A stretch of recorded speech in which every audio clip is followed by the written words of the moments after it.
Eleitores de duas cidades catarinenses elegem prefeito e vice no segundo turno. Entrega das certificações e troféus de responsabilidade social já tem data marcada. E a agenda da semana na Assembleia vai estar movimentada, com reuniões de comissões temáticas e sessões plenárias. Estes e outros destaques você confere agora no Redação TVAL, que já está no ar.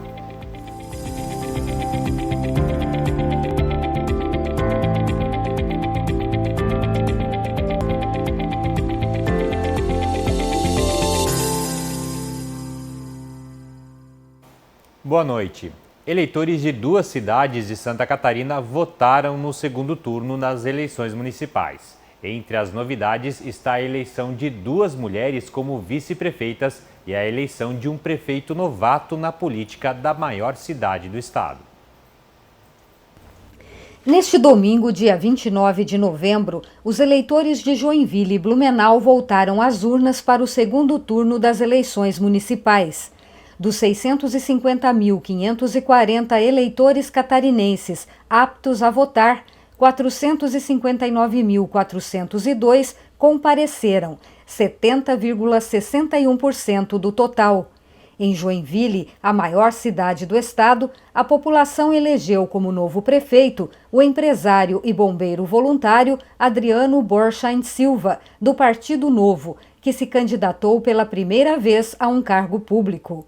Adriano tem como companheira de chapa a jornalista Rejane Gambim, do mesmo partido, primeira mulher eleita vice-prefeita de Joinville. Eles obtiveram 145.269 votos, 55,43% do total. Darcy de Matos, do PSD, recebeu 116.793 votos, 44,57%.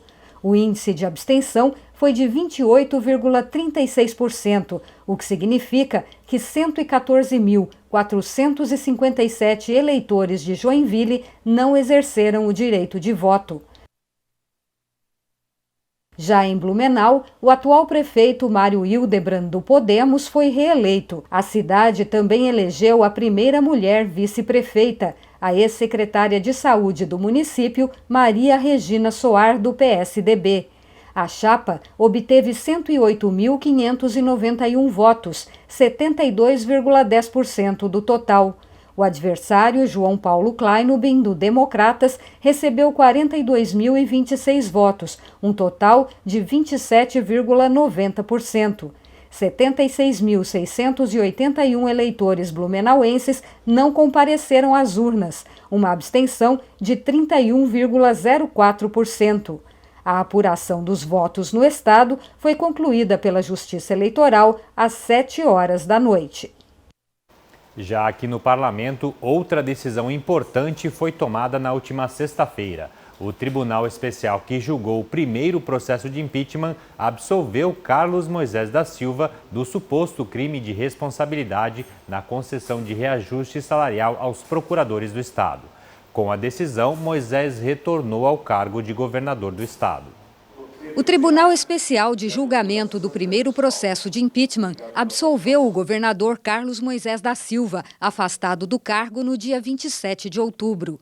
Em uma sessão realizada no plenário da Assembleia Legislativa, que durou aproximadamente 5 horas, os deputados e desembargadores membros do tribunal decidiram que o chefe do Poder Executivo não cometeu crime de responsabilidade ao equiparar os salários dos procuradores do Estado aos vencimentos dos procuradores da Assembleia Legislativa.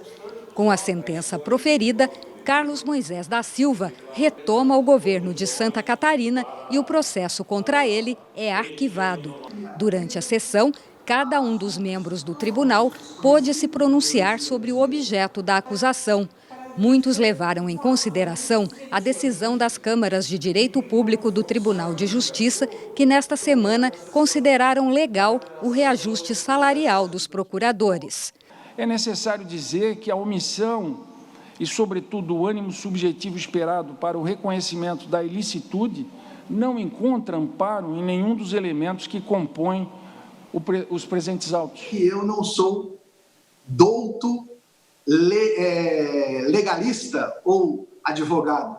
Agora, as minhas convicções e a minha forma de agir, eu não posso fazer com que tenha nenhum tipo de deslize, nem para cá e nem para lá. A decisão não unânime das câmaras de direito público reunidas torna insustentável essa premissa e impede, a meu sentir, o acolhimento das acusações que têm como omissões dolosas o cerne das condutas. Após, inclusive, a respeitável decisão do Tribunal de Justiça, através das câmaras de direito público reunidas, restou devidamente esclarecido e que me deixa apto a fazer a votação nesse momento e nesse dia. O governador do estado não ordenou despesas sem autorização legal, uma vez que o pagamento da verba de equivalência adveio de cumprimento de acórdãos transitados em julgado. E a sua atuação se restringiu apenas a autorizar o processamento do respectivo pedido de cumprimento de decisão judicial. Não existe outro nome, foi um aumento, um transtorno administrativo, e esse é o valor adicional que o contribuinte é que vai pagar por ele, ponto, independente se houve ou não houve a interferência do governador nisso. Nessa fase de discussão, confesso aos senhores que nada me chamou a atenção de extraordinário e que viesse em prejuízo ao governador. Muito pelo contrário, apesar da independência das instâncias, é induvidoso que a decisão proferida pelo grupo de câmaras de direito público, ainda que de maneira indireta, tem influência, como eu já apontava quando proferi o voto na sessão anterior. Eu vejo realmente que muito deixou-se de apurar. O que está aí consolidado, na minha concepção, ele não me deixa convicto de que houve nem a participação da vice-governadora, que já não está mais no processo, e nem do governador. Eu não tenho como apurar isso. Os documentos anexados, assim os interpreto, apontam para a prática dos crimes de responsabilidade imputados. Nós precisamos ir rápido, resolver essa questão do nosso Estado, que nós possamos fazer com que Santa Catarina volte através do diálogo, através dos bons homens públicos, porque para mim, desembargador Zelo, o bom homem público ele precisa ter coragem para fazer aquilo que precisa ser feito. Um desembargador e 3 deputados participaram de forma virtual devido à pandemia de Covid-19. Durante a sessão, o deputado Kennedy Nunes chegou a pedir vista coletiva para análise do processo por até 5 dias. Mas, como a maioria do tribunal não concordou, o parlamentar retirou o pedido. A sessão seguiu com a votação final. O rito dos trabalhos permitiu apenas que os julgadores se manifestassem de forma rápida, votando sim pelo impeachment ou não para inocentar o governador. Foram a favor do impeachment os deputados Kennedy Nunes e Sargento Lima e o desembargador Luiz Felipe Schuch. O deputado Luiz Fernando Vampiro se absteve. Votaram contra o impeachment os deputados estaduais Maurício Escudilarque e Laércio Schuster e os desembargadores Carlos Alberto Sivinski, Sérgio Antônio Rizelo, Cláudia Lambert Faria e Rubens Schulz, fechando um placar de 6-3, 2/3 do total de votos favoráveis ao governador. A intenção do Tribunal Especial de Julgamento, desde o início, foi dar uma solução ágil à sociedade catarinense sobre essa questão. Então, essa primeira etapa, esse primeiro processo, esse capítulo está encerrado hoje, né? Então, aí a gente segue trabalhando, né, para dar as soluções que a sociedade catarinense está aguardando. E você vai ver a seguir, a Assembleia Legislativa promove na próxima semana a cerimônia de entrega das certificações e troféus de responsabilidade social. A gente volta em instantes.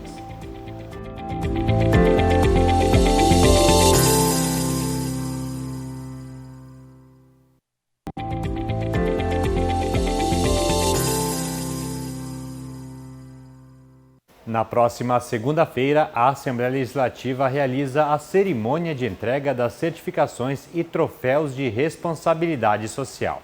Este ano, 77 organizações catarinenses terão os balanços sociais certificados.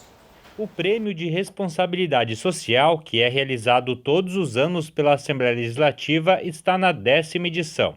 O objetivo é destacar as organizações que desenvolvem projetos de promoção do bem-estar social e de preservação ambiental.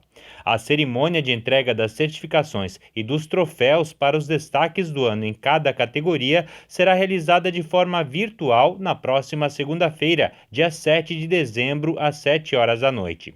Em 2020, a comissão mista que organiza a premiação recebeu 100 inscrições e vai certificar 77 empresas privadas, públicas e entidades do terceiro setor que apresentaram os balanços sociais e atenderam a todos os requisitos previstos no edital.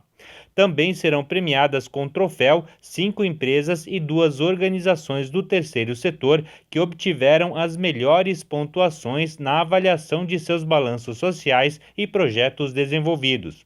A relação completa das organizações que serão certificadas e daquelas que vão receber o troféu está disponível no site responsabilidadesocial.alesc.sc.gov.br. Já nesta semana, a agenda do Parlamento tem reuniões de comissões e sessões ordinárias. Confira. Nesta terça-feira, a partir das 8 horas da manhã, ocorre a reunião da Comissão de Agricultura e Política Rural. Na sequência, às 10 da manhã, a Comissão de Constituição e Justiça se reúne. No período da tarde, os trabalhos continuam com a reunião da Comissão de Turismo e Meio Ambiente. O encontro está marcado para 1 da tarde. Às 2 horas da tarde, os deputados participam da sessão ordinária. Às 5 horas da tarde, a Comissão de Economia, Ciência, Tecnologia, Minas e Energia tem encontro marcado. Na quarta-feira, as atividades iniciam às 9 da manhã, com a reunião da Comissão de Saúde. Logo após, às 10 da manhã, é a vez da Comissão de Finanças e Tributação se reunir. Na retomada dos trabalhos, a Comissão de Transportes e Desenvolvimento Urbano se reúne a partir da 1 da tarde. Na sequência, às 1h30 da tarde, a reunião é da Comissão de Trabalho, Administração e Serviço Público. Às 2 da tarde, os deputados se reúnem para a sessão ordinária. Às 5 da tarde, está marcada a reunião da Comissão de Segurança Pública.